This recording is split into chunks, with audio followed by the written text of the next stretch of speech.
गिरि गोवर्धन की नित्य परिक्रमा करना। अब उनकी अवस्था 90 वर्ष की हो गई थी। नियम पालन मुश्किल हो गया था, फिर भी वे किसी प्रकार निभाए जा रहे थे। एक बार वे परिक्रमा करते हुए लड़खड़ाकर गिर पड़े। एक गोप बालक ने उन्हें पकड़कर उठाया और कहा, बाबा, तो मैं 7 कोस की गोवर्धन परिक्रमा अब न हाया सके, परिक्रमा को नियम छोड़ दे। बालक के स्पर्श से उन्हें कंप हो आया। उसका मधुर कंठस्वर बहुत देर तक उनके कान में गूंजता रहा, पर उन्होंने उसकी बात पर ध्यान न दिया, परिक्रमा जारी रखी। एक बार फिर वे परिक्रमा मार्ग पर गिर पड़े। दैवयोग से वही बालक फिर सामने आया। उन्हें उठाते हुए बोला, बाबा, तू बूढ़ो हया गयो है, ताऊ माने नाय परिक्रमा किए बिना। ठाकुर प्रेम ते रीझे, परिश्रम ते नाय। फिर भी बाबा परिक्रमा करते रहे, पर वे एक संकट में पड़ गए।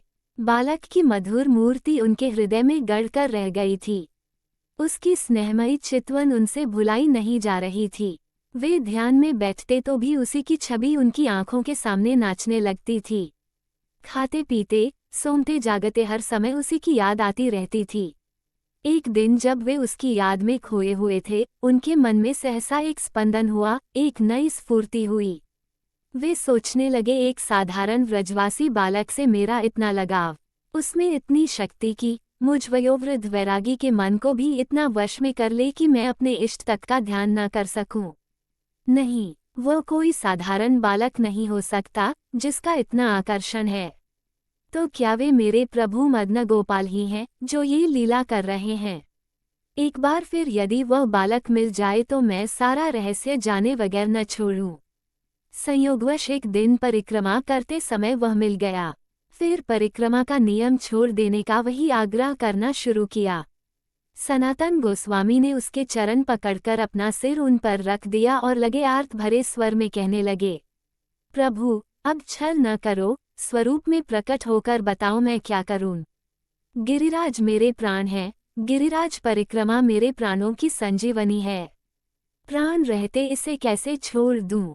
भक्त वत्सल प्रभु सनातन गोस्वामी की निष्ठा देखकर प्रसन्न हुए, पर परिक्रमा में उनका कष्ट देखकर वे दुखी हुए बिना भी नहीं रह सकते थे। उन्हें भक्त का कष्ट दूर करना था, उसके नियम की रक्षा भी करनी थी और इसका उपाय करने में देर भी क्या करनी थी। सनातन गोस्वामी ने जैसे ही अपनी बात कह चरणों से सिर उठाकर उनकी ओर देखा, उत्तर के लिए उस बालक की जगह मदन गोपाल खड़े थे।